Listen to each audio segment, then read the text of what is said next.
जब जीव को मनुष्य शरीर में जन्म लेना होता है तो प्रकृति में वर्षा के साथ आता है, प्रकृति में वर्षा के साथ आया और फसल में मूली, गाजर, गेहूं, अन्न, इनमें वो जीव प्रवेश करता है और उसे माता पिता दोनों पाते हैं।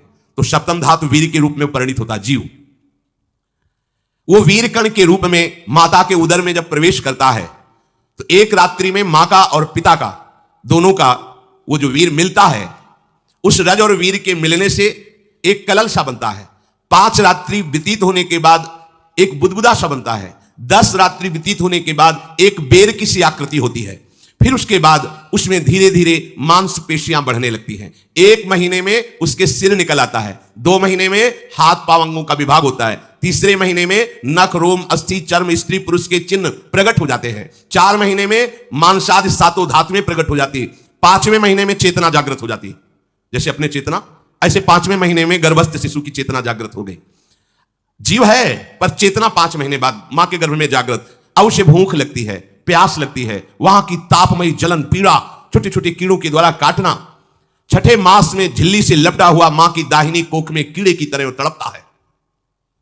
उस समय माता को कड़वे और खट्टे पानी की लालसा होती है, जिससे उसके अंगों में जाकर भयंकर जलन होती है। यह है भोग। वो कृमि कीड़े की तरह तड़पता है।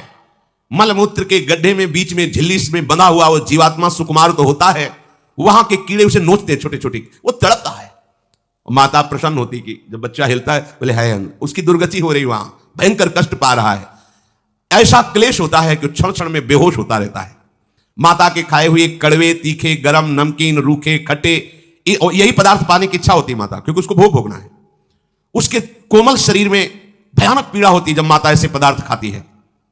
गर्भाशय की झिल्ली में लिपटा हुआ, आंतों और मलमूत्र से घिरा हुआ सिर, पेट की और पीठ और गर्दन एक कुंडलाकार, ऐसे कंकण जैसा, ऐसी आकृति गर्भस्थ शिशु की होती है।